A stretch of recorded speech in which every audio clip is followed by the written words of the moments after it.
we're using in our center, and we have another machine which is called a Centromac Levatronic machine. That was designed for VAD, ventricular assist device, but nowadays we're using it on children. And if we don't have the console for this cardio help, we're using Levatronic one as well. But the principle is basically the same. So looking at this machine, imagine this bag is the patient. So after we put the patient on, we will divide from here, chop it up. So actually this bit is gone. Imagine this bit is the patient. So when you see the pipes, you see two colors then. One is the blue one is the red one. They are the same size. They are 3/8 inches in diameter. They are the same size. But you will expect a different color of the blood when it's on the patient's on ECMO. So do you know which one is the drainage pipe? That means the access pipe.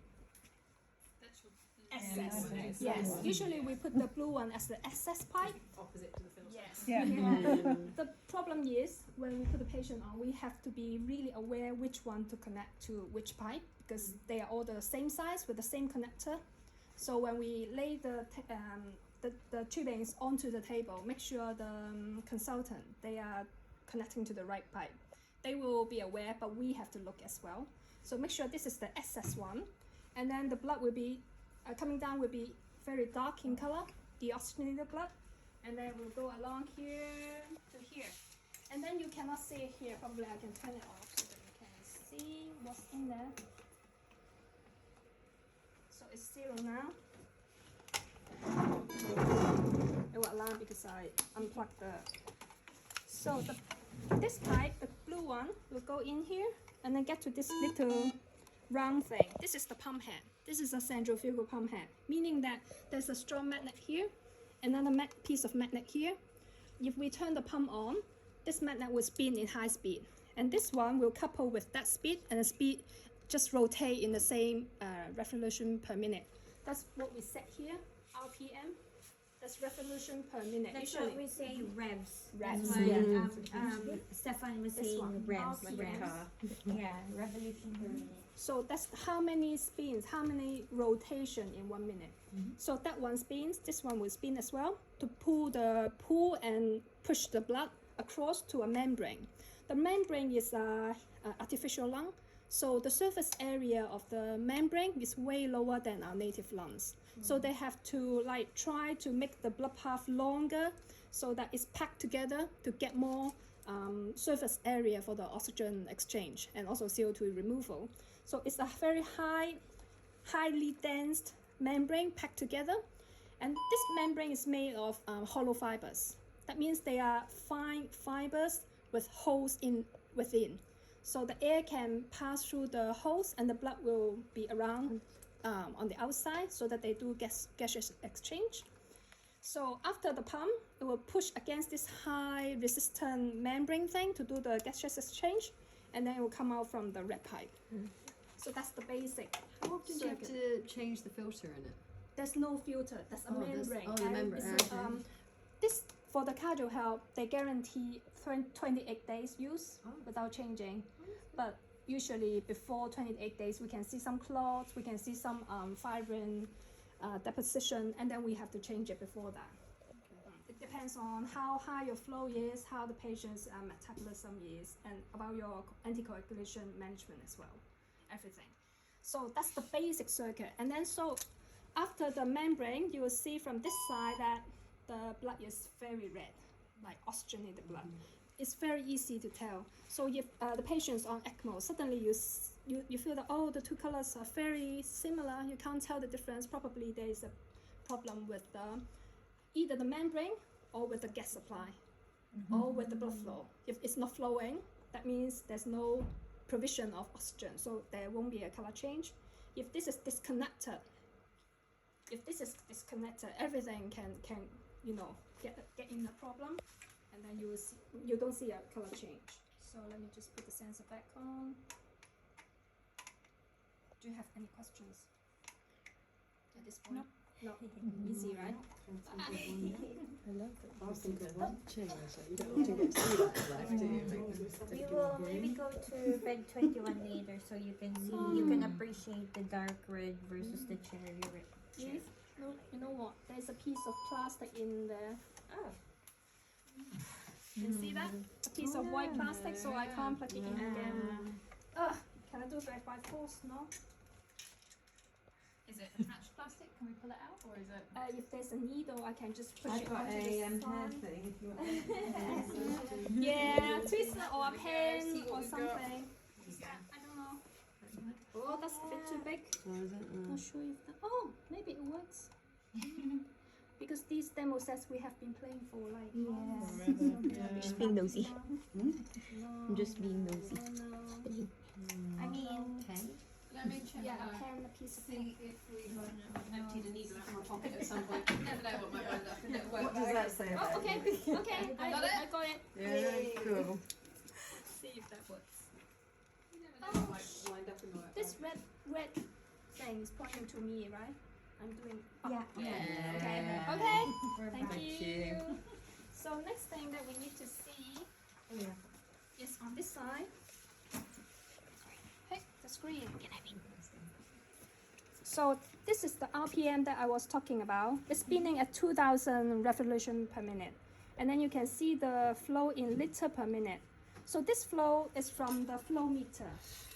We attach a flow meter on the return line here. So if I take it off, you see that there's no LPM reading because the machine is still working, but we don't know how much flow is it.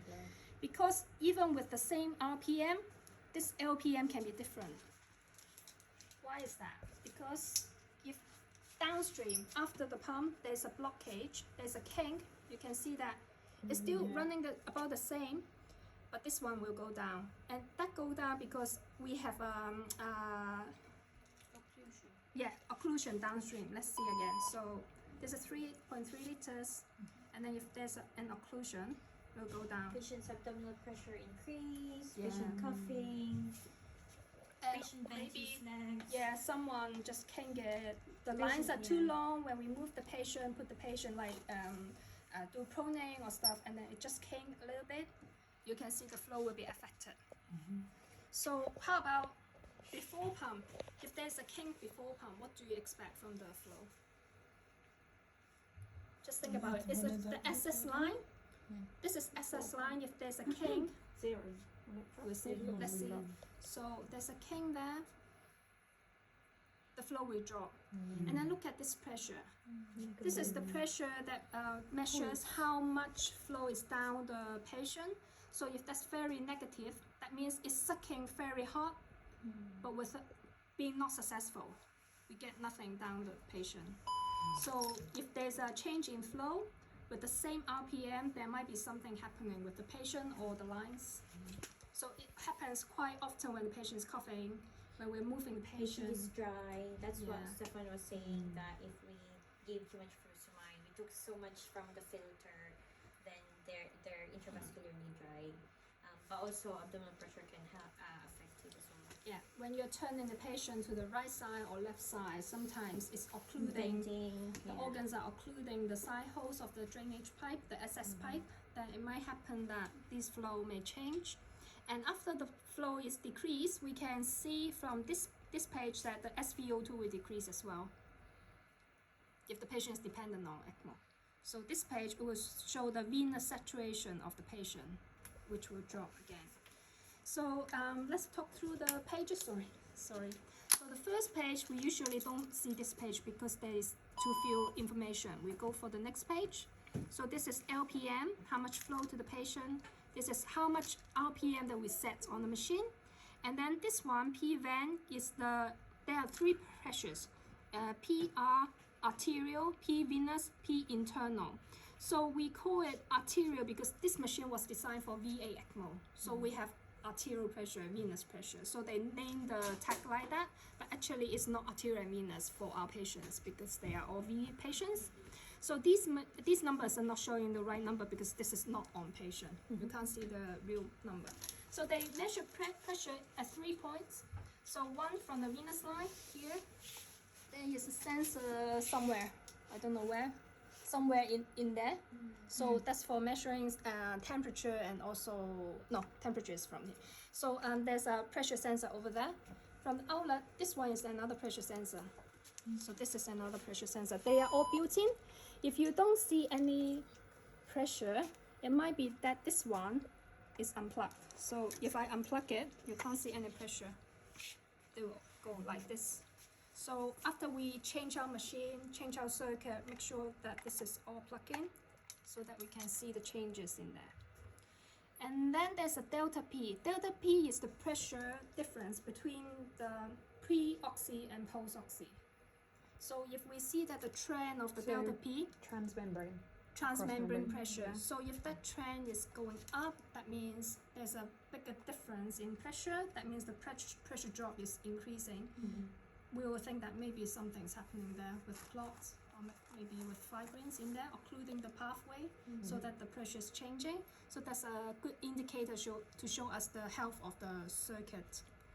And then what else? SVO2 is the venous saturation. That means after we provide 100% oxygen to the patient will take up some oxygen and then return to our circuit. So how much oxygen is left in the blood of the deoxygenated blood? So how much? So our target will be 70%. But usually for these patients requiring ECMO, that can be like 50 something, 60 something. But we also look for a trend. Stay on there then. It's not having blood on it, Because so there's you no can't see blood. anything. Oh, If there's okay. blood, you'll see a number. And Okay. this is also one thing that we can see when we're rolling the patient and the SATs come off, or the SAT doesn't have a good trace and it's like saying 79, and we say no, don't trust that because It's we're okay looking on at the that pump. number because that is more real time. And it doesn't depend on saturation of the peripheries because that's from the patient's blood. Yeah, that's quite accurate as well. Every time you turn the patient, it will come down a little bit. But even if that's alarming, don't worry too much. We are still providing maximum oxygen to the patient. But the patient is using more energy when they're doing physio, turning, or even having a bowel, so they will use more energy. So this number will go down. But if that's transient, we don't need to worry about. If that's really low for a long time, probably we'll consider of increasing the flow to get more oxygen delivered to the patient. So that's it. All right. And the next one, next page. So this page are the numbers measured from this sensor. Once we have the patient on ECMO, we'll take this sensor off and then put it here, attach it here. So it's a broken one. It should attach there without falling. So it will measure all the numbers in here. So you can see that's the venous saturation, temperature. These are the two temperature. Sorry, I'll make it work. And then hematocrit as well, and HB. So that's pretty useful when we are giving a lot of fluid to the patient or using a filter. We can guess how much HB is that, apart from your daily blood check. And if that's really low, probably think about, maybe the patient needs some blood transfusion. And if that's pretty high, we're happy. And if the HB is quite high, probably a lower flow will be enough to provide the same amount of oxygen. Because the oxygen delivery formula, have you come across that? So it depends on blood flow, HB, and arterial saturation, the three numbers that we are looking into. So that's about it. And then this page is for ambulance use, but for a bigger number display. We don't use that page. And then the next one is this one. This is quite important. Let me just reset it. So this page is displaying all the linked interventions. That means we can link at these three pressures. If they are exceeding the limits, we can stop the pump or slow down the pump. We can link them. So usually these three pressures, we set the limits and then we put a link in it so that when there's a kink of the tubing, it doesn't keep pushing. When, for example, especially for the drainage pipe, if that's exceeding the limit, it wouldn't increase the flow and then try to drag more from the patient, which will create cavitation, a lot of air from the patient's blood. So it's for safety. we have all the intervention for the pressure, but we don't have intervention for the bubbles. So we have a bubble sensor for the venous line, not venous line, SS line, and also the return line. But for VV ECMO, if we have interventions in, whenever we get a bubble, we stop the circuit, that will cause more harm to the patient. If that's VA ECMO, we do put the intervention on because bubbles getting into the arterial system will cause a stroke. That will be very serious. But for VV patient, we decided that even with a little amount of bubble, we try to don't stop the ECMO going. Because it still goes from venous to venous, so it's still then when it's back to the patient, it still goes to their native lungs. So hopefully, then their native lungs can filter the microbubbles. Yeah, if that's not too big. And after, so you know everything in here. So we have to check also this one. You see the red one? That's global override. That means all the interventions are not functioning. So we put that on when we are priming the circuit before the patient's on. Once the patient's on ECMO, we have to turn that off. Otherwise, it wouldn't alarm us. Like just now, when I'm pinching the line, it doesn't alarm. So now that's off. Oh, it should alarm. So we should set a limit here as well. So like, for example, like that. So when I pinch the line, it should alarm me like this. So that we know the patient is having a problem, the ECMO is not functioning properly. So you can see the lock here. Now they are all in function now. If there's a problem with the pressure, the flow is dropping suddenly, it will alarm us. Sorry, can you pinch that again so I can have a look? So just now, It was like this. It's not the same, but it's when similar. I said when we have the patient on ECMO, this should be off because that red button will turn off all the alarms and interventions. That is just for priming. During priming, that's just overrides so yeah, that it doesn't go override nuts whilst everything. you're setting it up. yeah.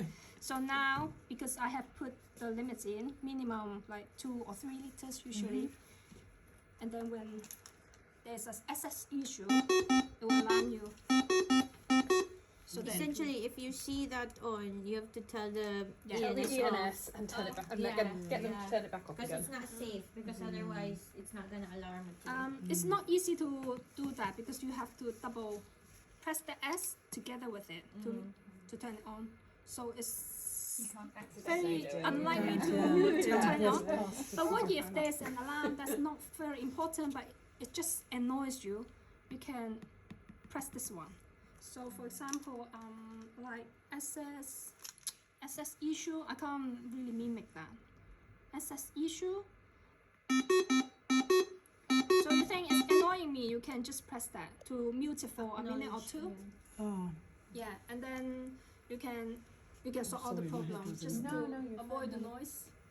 Okay, so that's the screen. And then if we come back to the circuit, we can see some tails here. Do you know which one is the preoxy tail? Pigtail. I'm guessing this one. Yay! Well done. So this is preoxy. When we are taking blood from here, what do you expect? Low sats and stuff. So that's low in oxygen. That's preoxy. This is post-oxy. But they are both of them are post-pump. So the pump is here, tucked into the magnet here. So both of them are pre-pump. If I turn it this way, open it, it will shoot out. So the blood will shoot out. So there's no chance that air can get in if the pump is on, but it will be very messy. More blood around. So still be careful. That's why we have to use lower lot syringes for doing anything on the circuit. Otherwise, it's very easy to come off. And they'll just Any of the ENSs sprayed the world yet? not yet. Good job. 10 out of 10. And also check these lures. If you have time, just check that they are tight, but don't over screw it. And we use this one because when we swap with alcohol, if we swap it directly on the PVC, it's easy to damage the PVC because these are for long-term use. If we have to change this thing out, we have to stop the circuit.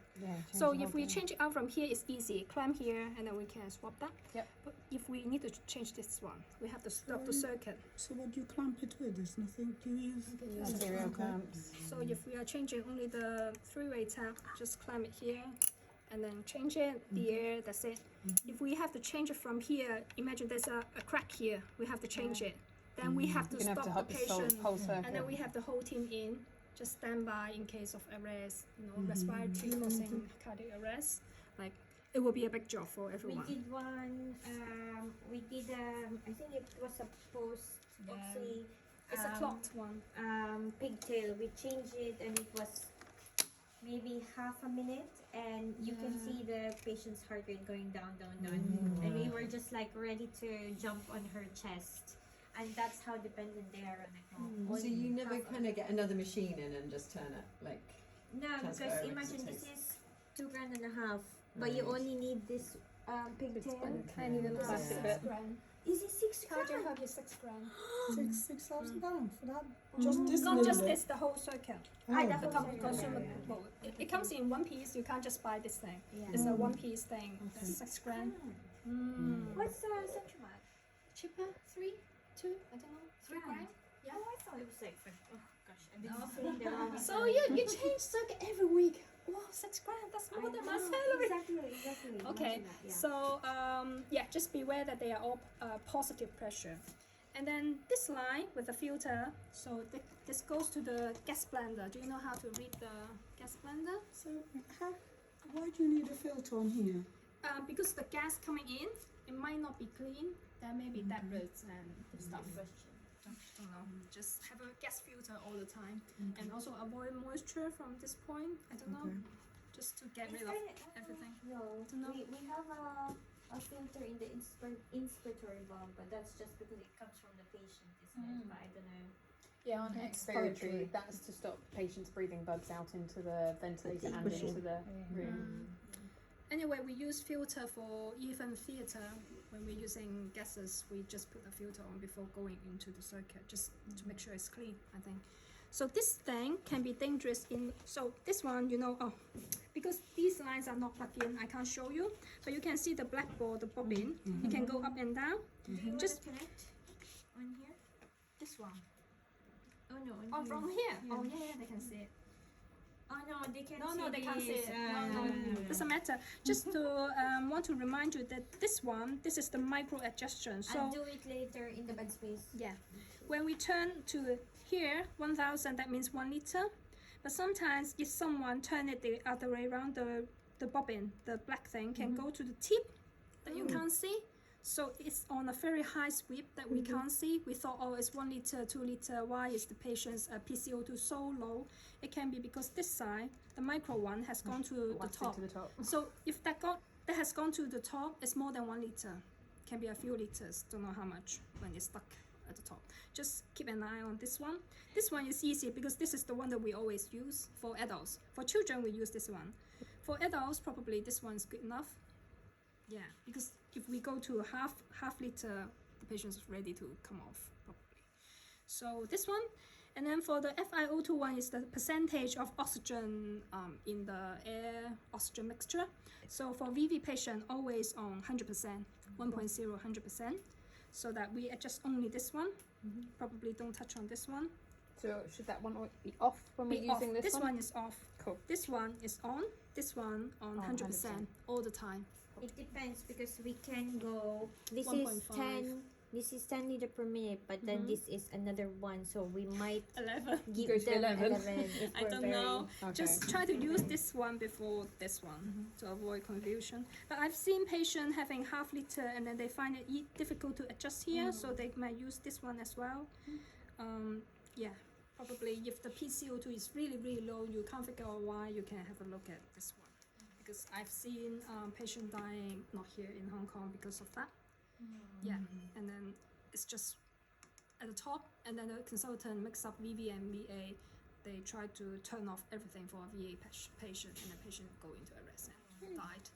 It's very early days without training days, so it can be dangerous. That one. But why would that float all the way up there that you can't If see it? people keep turning it up, the bobbin is just stuck at the top, so no one's aware that It's it's stuck on at the maximum. top. Oh, okay. It happened before to me, so I've not to me. I mean, I've seen it. So It's quite easy to walk through than just like, especially the 100%. Imagine when you're trying to turn the other one, knocking the other one is perfectly not difficult to do. But we have hourly observation, so basically every hour you should have a look. And I want to talk about the bracket as well. So for this bracket, when we want to do something, we need to lift this up. You have to press both sides and then lift this up. If you want to turn it back down, you can press only one side and then turn it back down.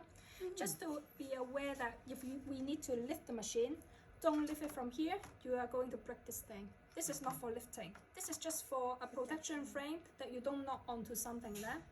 So if we need to lift, always here or lift the bottom. Here and bottom. And accessories, bubble sensors. Oh, sorry, just flip the bubble sensors we put on two. One from the access line, one from the return line. Can you see the difference of the sensors? The arrow. So with the arrow one, that's also a flow meter and bubble sensor. Without the arrow, no, whichever side that you want to put, the direction doesn't matter. It's just measuring bubbles. So for VA Ecmo, this one will be interlinked with the flow. If there's a big bubble on the return line for VA Ecmo, it will turn the machine off. Yeah. But for VV, we turn that off. We just measure. So it's alarming because it thought that there's an error on the return line. So alarm with a yellow alarm doesn't stop the machine. And then when we see that, oh, just now because I was playing with it, and then I flick the lid. So we can go into the menu, reset it, and then press OK, and then we'll be done. And if we want to see the record, we can go into the menu, and then there's a page of alarm. So it just happened, the arterial bubble detected. That's because I flicked I think there's an incident happened before, not in this hospital. So it's VA Ecmo. So the bedside nurse want to just move the things because I don't know why. They just move this one. And then it triggered the intervention to stop the pump. And then they can't figure out why. They didn't know that they need to reset the bubble. And then it goes into cardiac arrest, compression. And then they call the perfusionist in. It's half an hour away, you know, when they come in, they're still massaging, and then they realize it's just a bubble thing. So the pump doesn't work. They have to hand crank, massage, do stuff. Yeah, so this one can be dangerous as well. What else do we need to hand crank? So make sure the hand crank is on the side, because when this pump fails, it's the that's annoying. So when the pump is failed, it doesn't work. We can just quickly take this, move this right here. Wait.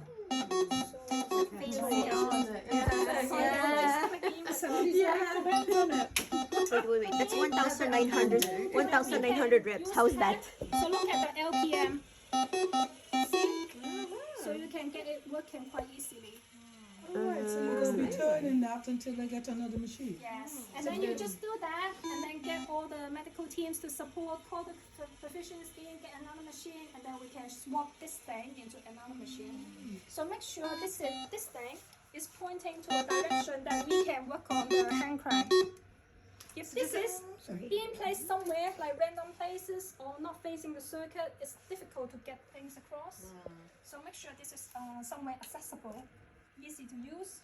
And does it run on battery as well? Like, You are the battery. it doesn't. You are the battery. So basically, if you had an electric power cut, If like this failed, yeah. that has to be turned the whole time Yeah, until okay, you get a until new you machine. get- Yeah. So it hasn't got The backup whole time, battery. until perfusion comes with the cavalry and the new Okay. machine. And even if you lose the whole screen, like if it was a power failure and that whole machine turns off and you can't see any number, you can see numbers here. This is the RPM. So then you remember how much reps. was on last Yeah. So if you wanna try to do it, and then say if you maintain it at 3, try to do it. Oh, yeah. Try So you're not going to boil this bit, it's And all then- here. I see. And then just Sorry, it's got assisted. Those Yeah. biscuits, obviously, they're very assisted good, aren't steering. they? I don't know. It's not bad, actually. I mean, obviously, if you have to do it for hours.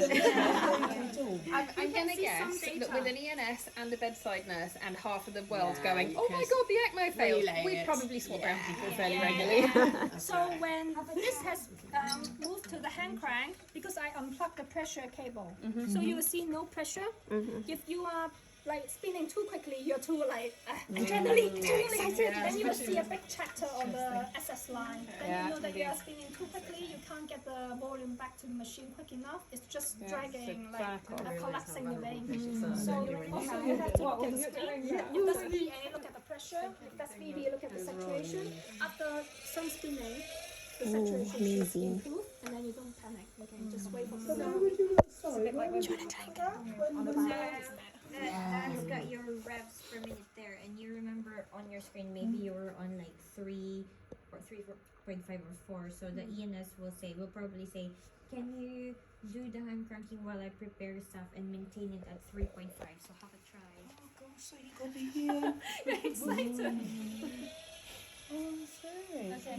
Try to spin the other way around. Oh, You can still do it, but you can't see a number. Try the other way around. Oh. So there's nothing. So Oh, so you got to go one way. Okay. good. Have a go. Because that might be something that you'll be assigned to do. That can be helpful. Awesome.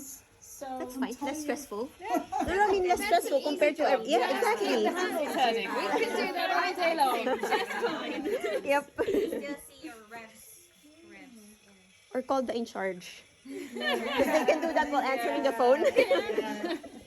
So Get it on Well, the yeah. spikes. Can you send a healthcare to 604? I'm a little busy right now. So while this is on hand crank, we don't have the pressure, and also we don't have another alarm. So probably it's going to alarm you, because when we take this sensor off, we don't have HP temperature, being saturation, we don't have pressure.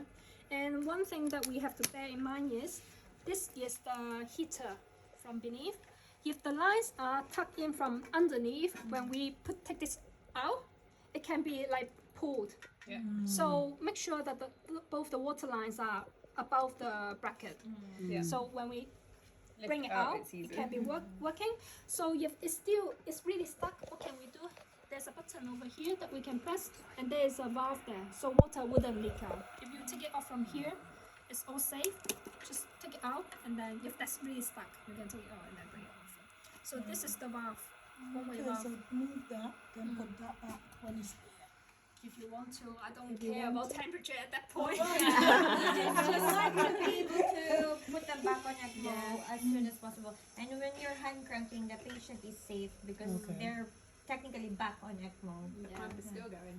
Have you guys ever had to do And, No, so there's really less instances, and because we look at the trends, that's why we have to do OBS every hour, because we would see at the beginning if there would be Problems. an oxy failure, then we could predict it. But I don't know about you, Anna, if you've experienced it, but things like maybe they went on CT and forgot to plug the machine back in, and then it just died, things like that. So, or someone knocked something off and broke the screen, so things like that. So, let me get this get in my head. So this membrane in here, is that like the filter membrane? Yeah, except it does the Kind of. oxygenating Yeah. instead of filtering. Yeah, it's got little straws.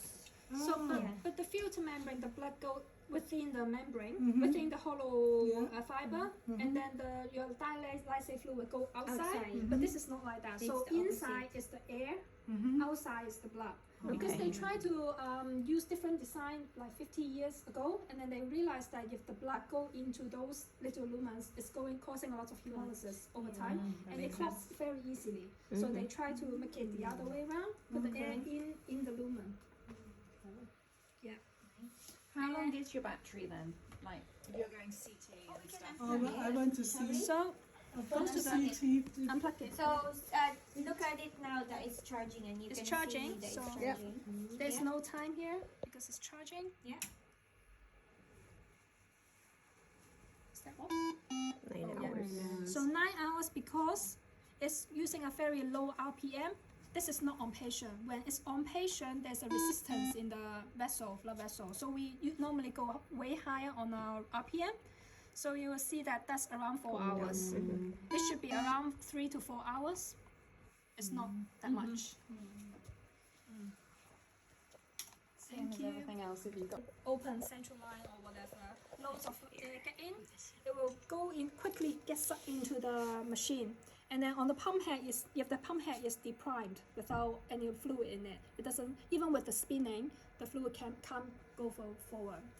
So in that case, we have to get rid of the air in there, and they have all the protocols. So how do you get rid of it? No, sorry, how do you get rid of it if there's air in that line? How do So you get this rid of one, this is the highest point. These two are the highest point. We have to turn the machine all the way off. Otherwise, the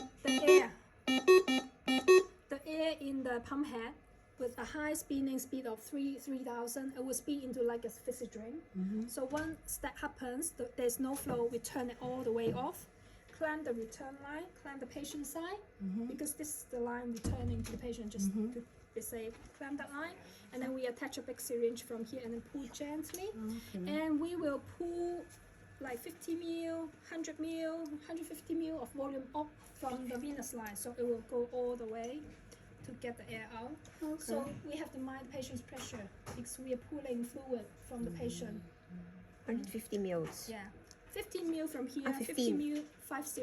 50. Yeah, and then if you can see the gas, you can keep pulling until it's all clear, and then go back on again. And then you just throw the 100 mil. Yeah, throw it. Oh, okay. So probably watch out for the pressure. Would you not re-infuse it to the patient once you've got rid of the You air? got rid of that. It's not clean. You just place it on the side. It's an emergency. Oh, You just okay. just put it up on the side. It's not clean anymore. It'll clot in your syringe anyway. Yeah, and Just unless chuck it. someone is kind enough to like get up, air it, and then re-infuse it. Because But in that why I situation, asked you probably that was they've the patient I was looking after, they needed to change the tubing, yeah, we use a cell saver. and yeah, Yeah. and we had to But that's a planned re-infuse the activity, so we can get the machine ready, do it nicely, clean, acceptably. But if that's an emergency, you are the best side with ENS, the two of you. You have to deal with it. Okay. And then you have to call for help as well. It will be messy, busy. Anything else? Heater? Heater. So this is a heater. In theater we use heater cooler, but this is a heater.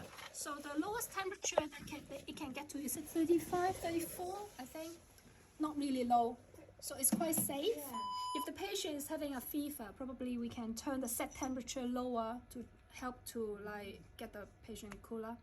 If the patient still not getting cooler, another way is to take out the water pipe so that it will just cool down. The patient can cool down by heat loss to the surrounding. Yeah, so usually we set it 37, 36, 35, depending on the patient's situation. Okay. Yeah, so we put the water from here, and then we turn it on, and get these two pipes low to just prime the line, and then attach it to the oxygenator. And that's it, and then keep it moving. And there's no battery. So when we move the patient to CT scan, we have to turn it off. Otherwise, it will just alarm. There's no battery. How do the water that you're talking about? Yeah. How do you put the water in there? So there's a lock here that we can pull the whole thing out. Oh, I didn't know that. Open this thing, fill Okay. with water, and then. This Okay, back so it's a knob, sort of. You screw top. And how much water do you have in there? 1 liter, 1.5. Okay, questions? This one, heparin infusion. We try to don't put in any drugs to the circuit except for heparin, because if the circuit is really clotting, we try to put some infusion from the pre-oxy pot, so that the highest concentration of heparin will go through the membrane and then get to the patient. Another way is to infuse to the patient directly, but those heparin may not really, all of them reach the oxy. So we never connect anything to the post-oxy side, because if the syringe is empty or, I don't know, dislodged, air will just be sucked in and then go to the patient.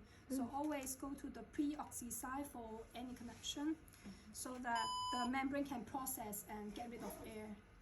So if we ingest some air from this point, it will be trapped on the top of the oxy without getting through from the bottom line to the patient. Can you give blood transfusions? We try to not give anything down the echo circuit. So you would just give it like. We do that for the children because of access problems. Okay. you can't get the lines in for small neonatals, but for adults, there's no problem with central lines, with like peripheral lines. So try to not put anything there unless necessary. So currently we are using heparin infusion or filter.